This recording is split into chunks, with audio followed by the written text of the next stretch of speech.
Adventures of Sherlock Holmes, starring Basil Rathbone and Nigel Bruce.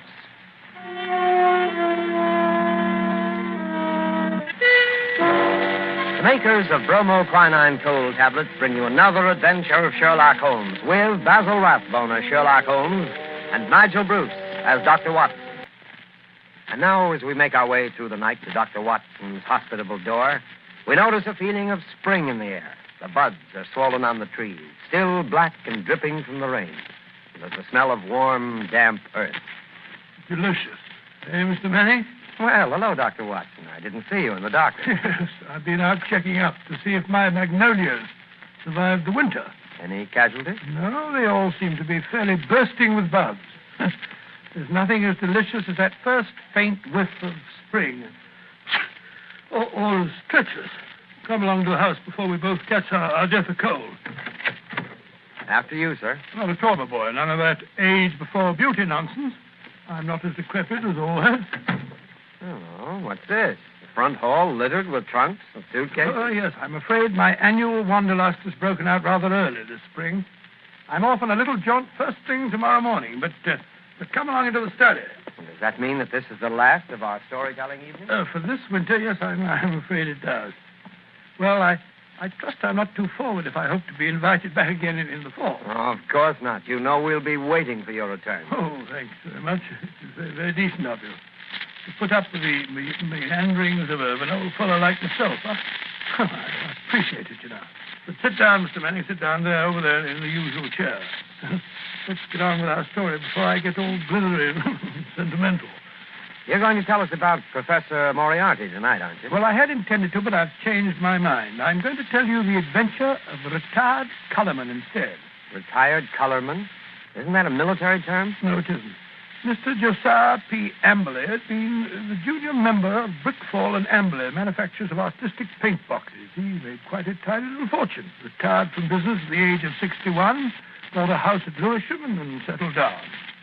The very next year, 1897, I think it was, the old fool married. Married? Yes, married. The woman 30 years his junior. Yes, that's always a bit risky. Risky? Risky. Within 2 years, he was as miserable a creature as crawls beneath the sun. Oh, dear me, I'm jumping ahead in the story again. As I was saying, it was the 23rd of April, 1899, and a rainy and disagreeable April it had been. Holmes was in a melancholy and philosophic mood that morning as he stood by the window, watching the raindrops chasing one another down the pane. Rain had always depressed him when he was not working on a case. When he was working on a case, I don't believe he realized that there was such a thing as weather.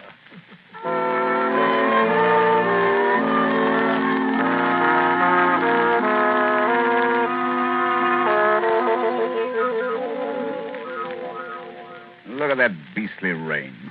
Hasn't stopped for 3 days. Might as well be another flood. Well, heaven only knows what transgressions could have brought it on. That's been a really first-class crime for months.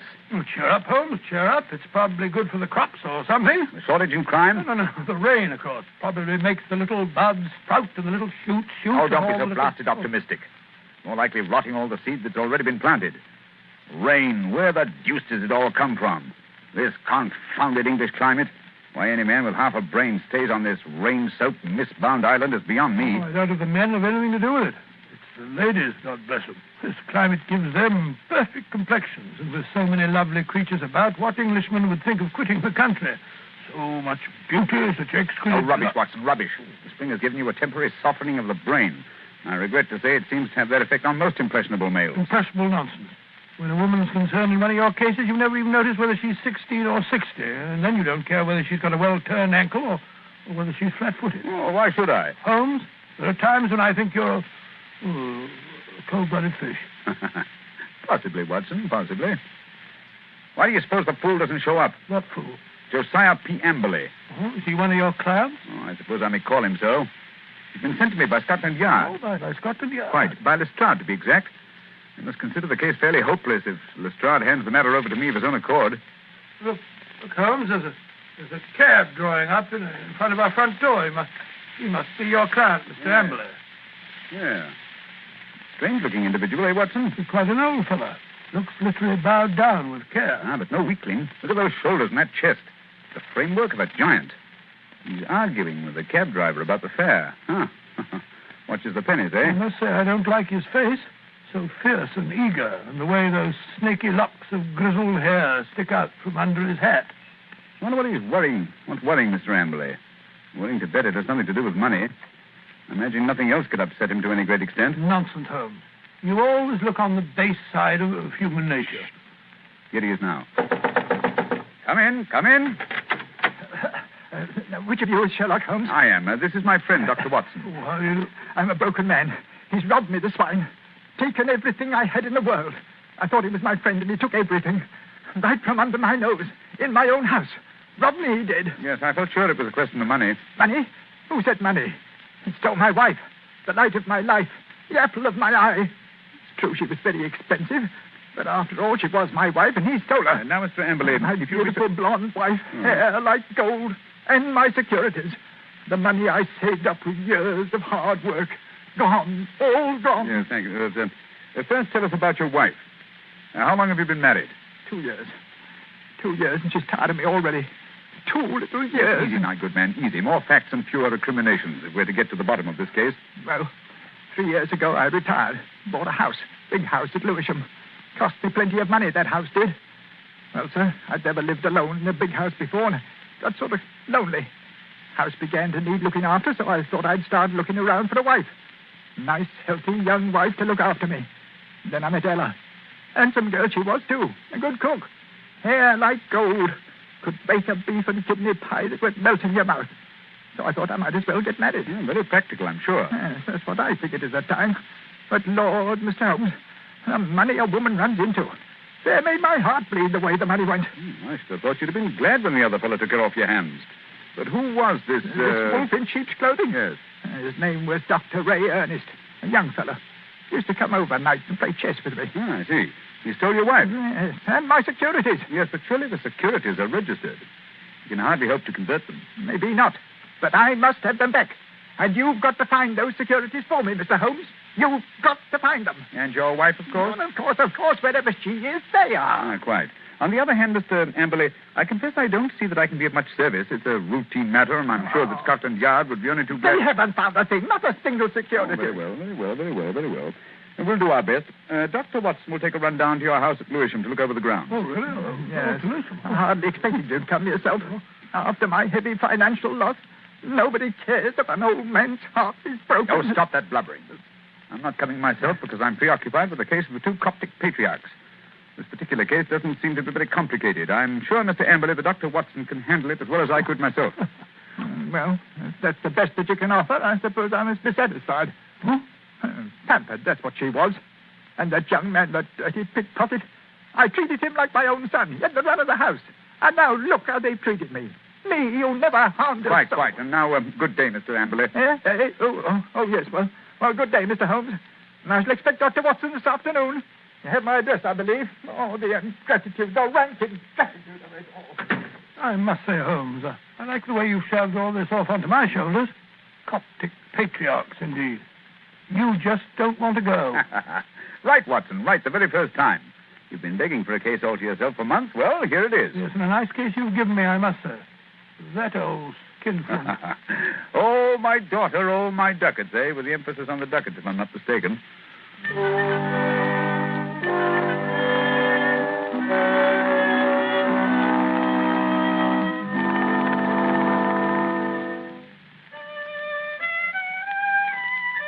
Oh, confound that passage. There. Ah, that's better. That's dash good. Hello. Someone steps on the stairs. Watson, if I'm not mistaken, and in a triumphant mood.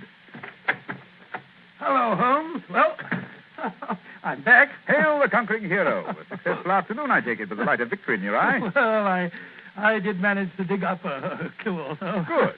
How about Mr. Amberley's place of residence? What's it like? Well, he calls it the Haven. Oh, charming. Yes, isn't it? I think the place would interest you, Holmes. You know that particular quarter, the monotonous brick streets, the weary suburban highways.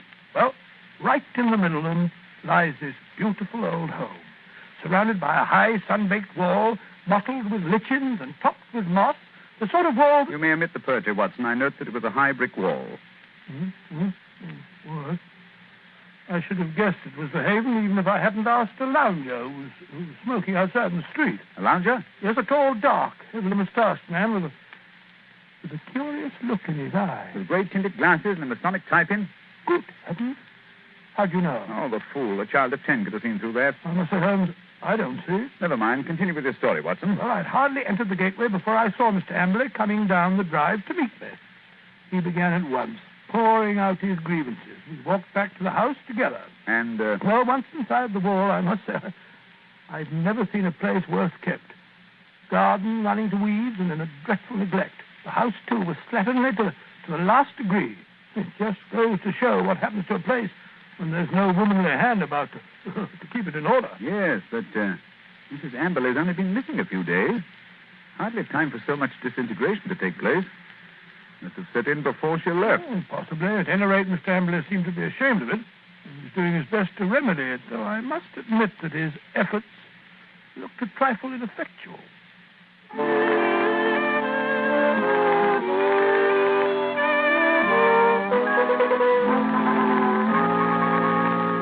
What's to become of me? What's to become of me? My wife gone, most of my fortune stolen.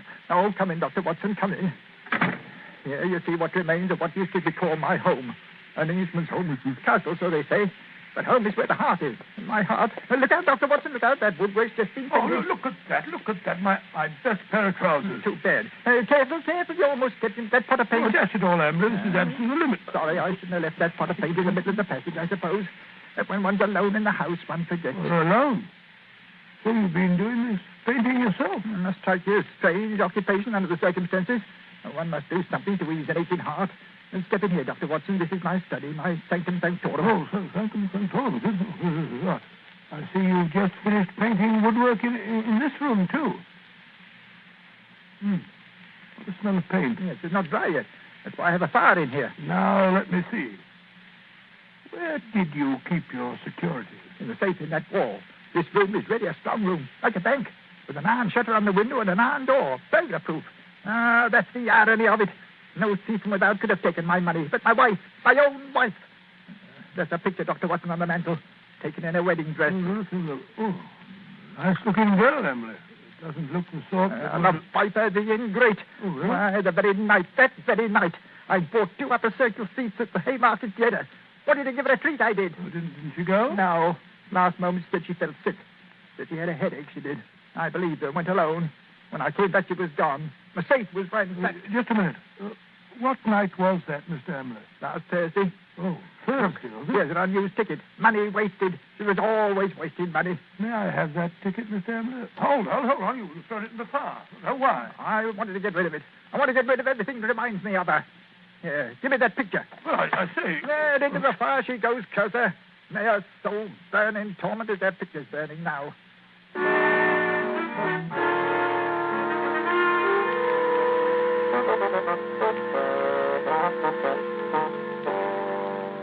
Unpleasant fellow, eh, Watson? This case begins to look more somber than I suspected. If you could only have brought me that ticket, Watson. Oh, I did my best, Holmes. I may not have the ticket itself, but I did notice the number of the seat. Oh, bravo, Watson. How did you happen to remember it? Well, as a matter of fact, it was my place in form at school, 31. See from the bottom. And so it stuck in my head. Splendid, old fellow. Then Amberley's seat must have been 30 or 32. Dear me now. Who can that be? Well, whoever it is, he's dashed impatient. Oh, yes. Here he comes up the stairs, fairly running. Come in. Well, bless my soul if it isn't our old friend, our good friend, Mr. Amberley. What's up? A telegram, Mr. Holmes. I can't make anything of it. Here, see for yourself. Uh-huh. Come at once without fail. Yes. Can give you information as to your recent loss signed Elman, Yes, the Elman. vicarage.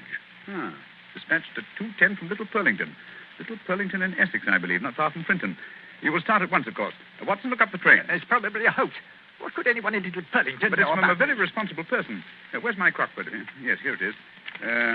We'll look up this minister of the gospel. Elman. Here it is. Here, J.C. Elman, M.A., living of Mossmore, come Little Purlington. Yes, but I still don't think... Surely, that, Mr. Amberley, you want to find your wife and your lost securities, don't you? Of course, but think of the waste of time and money. Here we are. Here's a train from Liverpool Street at 5:20. Yes, you just have time. Mr. Amberley, you go downstairs and hail a cab. I'll help Dr. Watson throw a few things in the bag. You think I need Dr. Watson? Perhaps I'd better go alone. Oh, no. It may be a trap for all we know. I don't think I shall go. Mr. Amberley, it would make the worst possible impression on both police and on myself if you refused to follow up so obvious a clue. We should feel that you are not in earnest about this investigation. Very well, I'll go. Perhaps you'd better go with him, Holmes. What?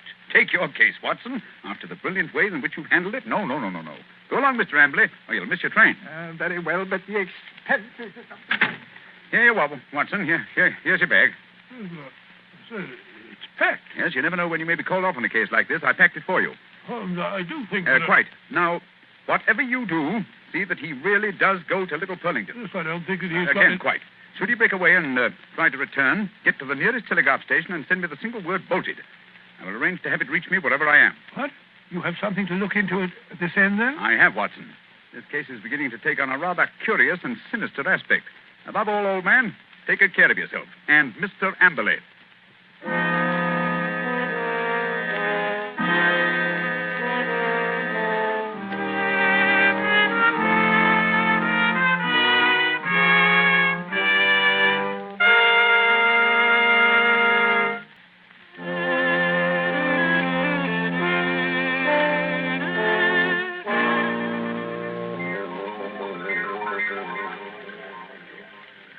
Confound this rain. Everything's as dark as a black hole of Calcutta. Yeah, the haven. Chilly little haven this is. I can find a window unlatched. Not much chance on the first floor. The old boy's 2 quarters. Ooh. Second-story window, perhaps. Now, if I can manage to scale this porch pillar. This confounded rain. Just slippery as a greased pole. Come on. Hey, there we are. Yeah. Here's the window that's unlatched. Easy. Now. 1 foot over the sill. Now Up with your hands. Up with them, I tell you. Thought I wouldn't see you prowling around down below, eh? Well, I've caught you red-handed.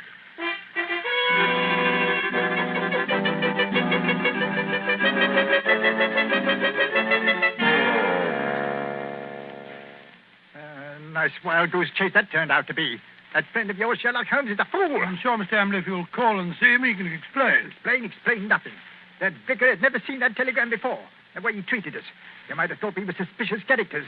And missing the last train and having to sit up all night in the confounded station with the rain dripping through the roof. Well, we could have gone to an hotel. Gone to an hotel? That costs money. Gone to an hotel, indeed. Well, here's your house, Mr. Amberley. I think I'll go along home now and get some breakfast. You will not. I'm going to come into the house and see if everything's all... I look up there. The window over the porch. It's open. Perhaps you left it like that yourself? Rubbish. I tell you, I don't like the looks of this. Where's my key? Here it is. We'll soon find out. I say, it is gloomy, isn't it? Look. Someone's been here right enough. Footprints on the fresh paint. I'll find them if I have to tear the place apart. No need for that, Mr. Amberley. We're here waiting for you in the study. Holmes! Good heavens, what a start you gave. How did you get in here? Dived in through an upstairs window. That's burglary, young man. Yes. Burglary has always been an alternate profession had I cared to adopt it. I'll admit I was glad I hadn't when I walked into Inspector Lestrade's gun last night. He thought I was a burglar, too. But come, we're keeping him waiting. He's in the library. Here they are, Lestrade. I told you we could expect them back before 10. No, but look here, that's not Lestrade. That's the man I saw loitering in front of the gate yesterday afternoon. The fellow with the black moustache and the glasses. Yes, that's right, Dr. Watson. Yes. Lestrade fondly imagines that's a disguise. Oh, now, look here, no. It's as obvious to anyone who takes the now, trouble. look here, I've had enough of this. I won't have 2 busybodies prowling around my house in the middle of the night. And what's more, Mr. Sherlock Holmes, I suspect you sent that telegram yourself. Very clever of you, Mr. Amberley, very clever. You looked a trifle pale. I thought a night in the country might do you no, good. enough of that. What kind of a fool do you take me for? I have you put behind the bars, all of you. Oh, surely not Inspector Lestrade. Why, he's from Scotland Yard. I don't care if it's from the House of Lords. Yeah, none of that. You're all disgraced, publicly disgraced. Breaking into my house in the middle of the night. Oh, I'll get you for that. What were you doing in here last night? Answer me that. Looking for the bodies. What? Looking for the bodies of your wife and Dr. Ernest. What have you done with them? How dare you? You murdered them in this room. We have ample proof. Why, Stop him, Watson. Stop him. He's got a capsule in his hand. It's poison. He's going to swallow it. No. Come on, get that out. Spit it out. Spit it out. Spit it out, or I'll choke No you. shortcut, Mr. Amberley, if you please. Everything decently and in its proper place. Take him away, Lestrade. Right, come along now. No more monkey business. I won't put up with that. All right, come. Phew. What a scene. So that old brute Ambler's a murderer, eh? How did you find it out? Well, the first clue was the theater ticket, which you didn't use. We found that out. Oh, that destroyed his alibi. Yes, the theater people assured us that there had been 2 empty seats, not just one. The second clue was the smell of fresh paint. What was he trying to hide by that? Yes, what? Gas. He asphyxiated his wife and Dr. Ernst in this room, Good heavens. his strong room, which was as near airtight as anything could humanly possibly Yes, be. but how? Well, that's what I wanted to find out. That's what I was looking for when I broke into the house last night. And what did you find? Look here. Notice the gas pipe along the skirting here? It rises in the wall, in the angle there, and ends in that plaster rose in the center of the ceiling where it's concealed by that ornamentation. The end's wide open. How horrible. Yes, and look here. Look, near the floor. What do you make out? 2 words written on the wall. We were. Then a scroll. We were. What does that mean? The poor devil was trying to write, "We were murdered." I can see the whole ghastly scene. It was last Thursday night. Amberley had lured his wife and Dr. Ernest into this room.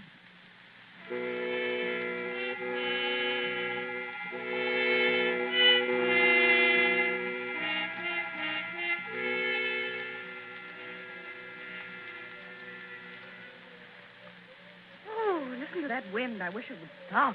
It's not so bad in this room. Have a little game in here, eh, Dr. Ernest? Just you sit here, there. Entertain the doctor while I go and look for the chessmen. Excuse me for a minute, Dr. Ernest. Certainly. And if you don't mind, I'll close the door. There's such a draft. It'll be much cozier in here with the door closed. Much cozier. If that wind only wouldn't hold. I feel so depressed. Is there something terrible we're going to happen? Oh, nonsense, my dear Mrs. Amberley. This house is getting on your nerves. Is it any wonder? He gets worse and worse. Oh, Dr. Ernest, I'm so frightened. You must go away. What? Now, don't be alarmed, Mrs. Amberley. I've had your husband under observation for some time. I'm afraid he isn't quite normal. It isn't safe for you to stay here any longer. But, Dr. Ernest, don't you understand? I can't leave my husband. Heaven knows what would happen if I left him alone. We could get a nurse to take care of him. You can't stay here with him. What was that? Josiah, he heard us. He was outside the door listening. Oh, Dr. Ernest, this is terrible. What can we do? Listen. You hear that? It's the gas. Someone's turned on the gas. I can smell it. Hurry. We've got to get out of here. What? Oh, the door's locked. He's locked the door. Amberley! I say, Amberley, open the door. Quick, the window. No, that's locked, too. The iron shutters. Amberley! Amberley, let us out! You realize what this means? He's going to kill us. He must have gone mad, I'm afraid. Yes, it's what I was afraid of. He's a maniac. A homicidal maniac. Oh, this is horrible. We're trapped. What a fool I was. What can we do? I feel so faint. I can hardly breathe. Here. Lie down on the floor. The air's better down here. It's no use. I can't stay awake. I don't mind anymore. I'm quite all right. Really. Mrs. Amberley. Mrs. Amberley. Don't give up. I feel pain, too. I must warn people. It's dangerous. I can't think. God, I can't breathe. I can't think.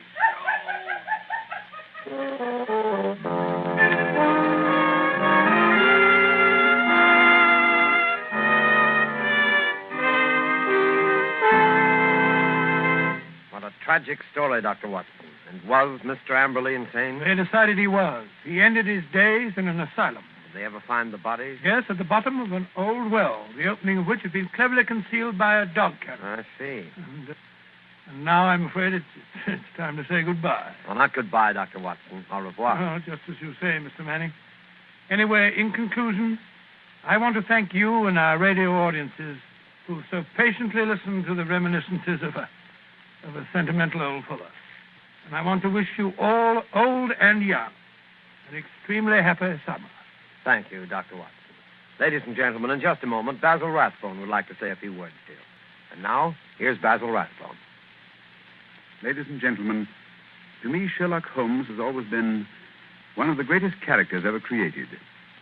Tonight, as our present series ends, I'd like to thank our sponsor, the makers of bromoquinine, for giving me the opportunity of playing Holmes on the air, especially with such an inspired Dr. Watson as Mr. Nigel Bruce. Oh, Basil, that's Quiet, very... Nigel, please. Oh, sorry, what? Speaking for myself and Mr. Bruce, may I express our gratitude to our radio audience for the many letters of interest and encouragement that we received. And finally, a word of appreciation to all the performers and others concerned with this program who have helped so immeasurably in making the Baker Street days live again. And now, until fall, it's time for me, too, to say au revoir and good luck.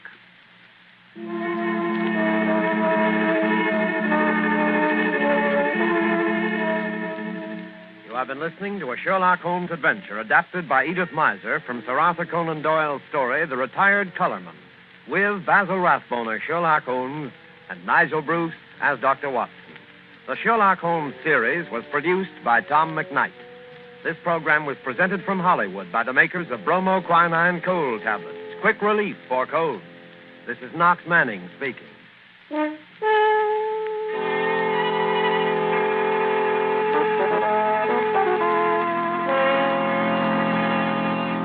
This is the National Broadcasting Company.